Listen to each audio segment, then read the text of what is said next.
The boardroom door closed, and the air turned heavy, like the moment before an explosion. On the table lay a $4.1 billion acquisition agreement. Outside that room, 2,000 employees were waiting for the outcome, and beyond them, the market stood one click away from chaos. The lawyer looked at him. The board had already approved the deal. The press release had already been written. Everything had already been staged. Now, it all came down to a single signature. He picked up the pen. No trembling, no hesitation, no questions. And the moment the ink touched the page, one era ended, and an entirely new game began. But he did not begin in that room of power. 20 years earlier, no one would have looked at him and imagined that one day he would sit at the head of the table in billion-dollar deals. Back then, he was just a two-year-old business analyst on the 7th floor, sitting in front of a screen filled with spreadsheets, charts, and slide decks made for other people to present. His job was simple: process the data, adjust every column of numbers, align every line of text, and prepare for meetings he was never invited to attend. But the road from that small desk to the pen that signed a $4.1 billion deal was paid for with sacrifice, segment doys, sleepless nights, job changes, city moves, and decisions that forced him to swallow his emotions just to keep climbing. In that first role, he had no power, only a desk and a pair of eyes that never stopped watching. Every day, he sat in front of his screen, reviewing spreadsheets, refining charts, organizing data for presentations other people would carry into high-stakes meetings. He had no voice there. He was never even in the room. But from the very bottom of the system, he learned faster than anyone else.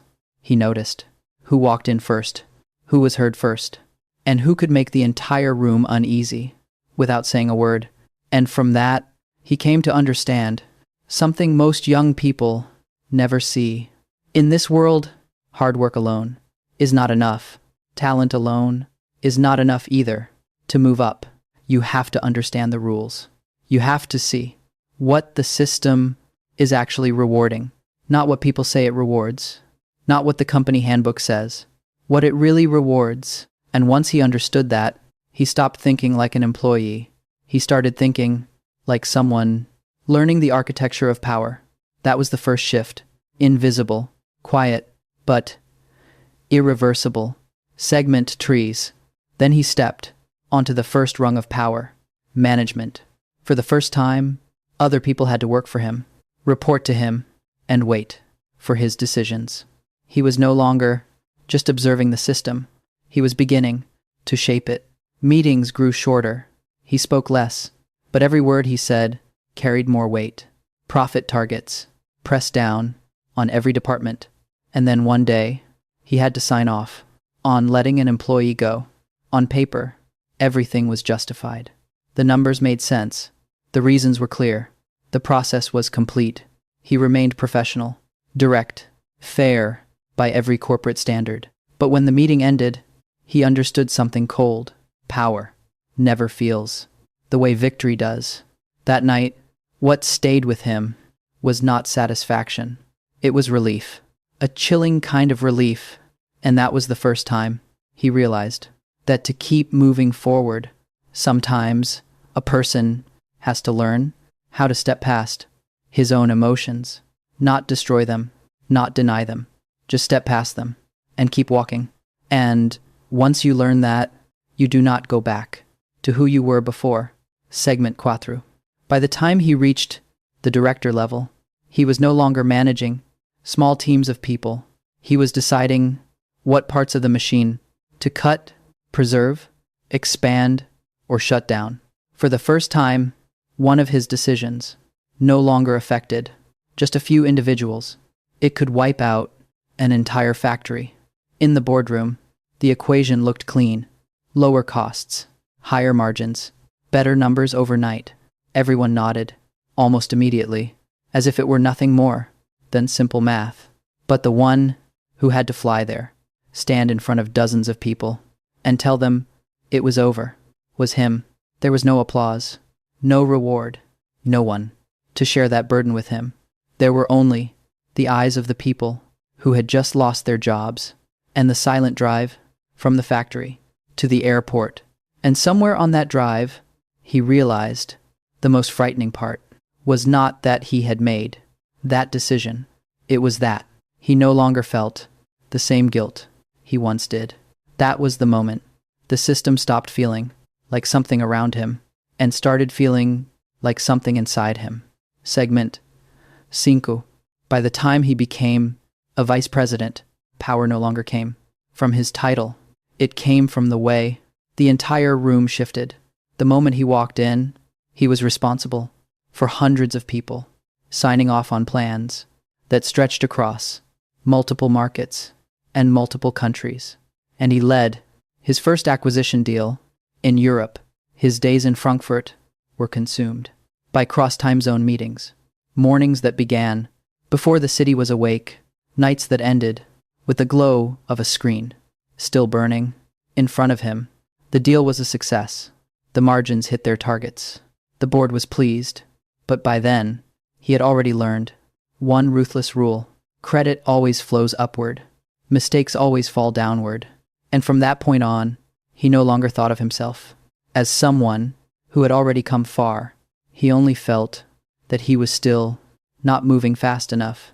The money was greater, the position was higher, the influence was broader, and yet any sense of fulfillment had disappeared. The higher a person climbs, the easier it becomes to live inside an invisible hunger they can never quite name. And the most dangerous thing about it is this: from the outside, it still looks like success. Segment says, by the time he reached the senior vice president level, he no longer saw the company as a collection of separate departments. He saw it as a vast map of thousands of interconnected points waiting for his command. On the organizational chart, his name sat near the top, and below it, thousands of people, thousands of families, thousands of lives, shaped by decisions made in a matter of minutes. His schedule no longer belonged to him. Every call was screened. Every piece of information was filtered before it reached him. He was no longer involved in the day-to-day operation. He simply made the decisions.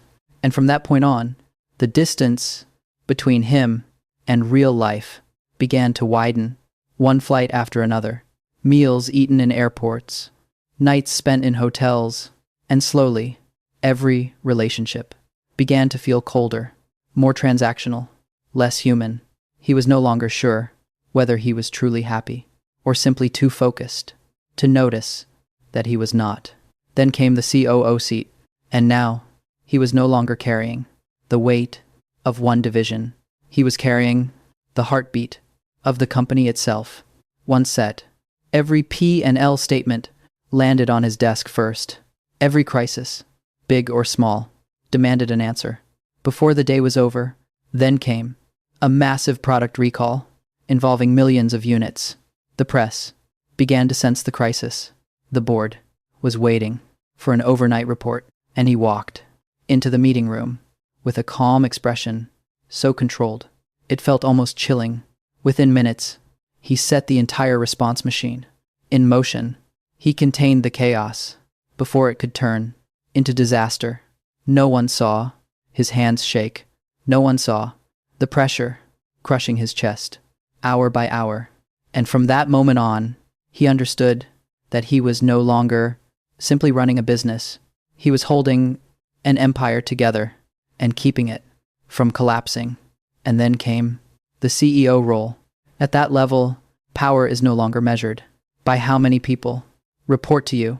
It is measured by how much pressure you can absorb without letting anyone see it. On his first day, everything landed on him at once. Billions in revenue, tens of thousands of employees, a falling stock price, and an activist investor who had already sent a letter directly to the board. Segment 8. He walked through factories, through offices, through town halls, and he listened long enough that no one realized he had already made up his mind. Then he began to move. Departments were merged. Non-core assets were sold off. The old structure was torn apart and rebuilt. The stock fell. The press grew skeptical. The market pushed back. But he never slowed down. Because at that level, he knew hesitation could be even more dangerous than making the wrong call. And after all of that, he stepped into a level of power even higher than the CEO role. A place with no nameplate on the door, no press conference, no need to appear in public. At that level, power is not granted through appointment. It is accumulated over decades through relationships, private deals, and the trust of those who control the money, the rules, and even the fate of the market itself. A single phone call, lasting more than 20 minutes, can move billions of dollars and alter the destiny of multiple companies without leaving behind a single official record. No stage lights, no congratulations, no formal history that fully captures what really happened. Only a few names, in a few tightly sealed rooms, and decisions powerful enough to shake an entire economy. But it was only there that he finally understood the ultimate price of power was not pressure. The real price was the slow disappearance of his private life, his genuine emotions, and his ability to live like an ordinary human being. He had traded away time, sleep, relationships, vulnerability, and even the part of himself that once knew how to hesitate, how to feel guilt, how to hurt when his decisions caused pain to others. Each year he remained inside the system. He made that choice all over again. And those choices did not fade. They accumulated. Down in the lobby, a new employee walked through the glass doors with an ID badge that still smelled like fresh ink, a laptop tucked under his arm, eyes lit up by the belief that he had just stepped through the doorway to his future. He knew the company's revenue. He knew the CEO's name. He knew this was the kind of place that could change a life. But what he did not know yet was that this system does not reward hard work alone. It rewards those who can endure loneliness, swallow their emotions, and accept trading away pieces of themselves in order to climb one level higher. And one day, it may be him, sitting in that room, facing a deal large enough to shake the entire market. And when the pen touches the paper, the most frightening part will be this: he may no longer remember what he lost along the way.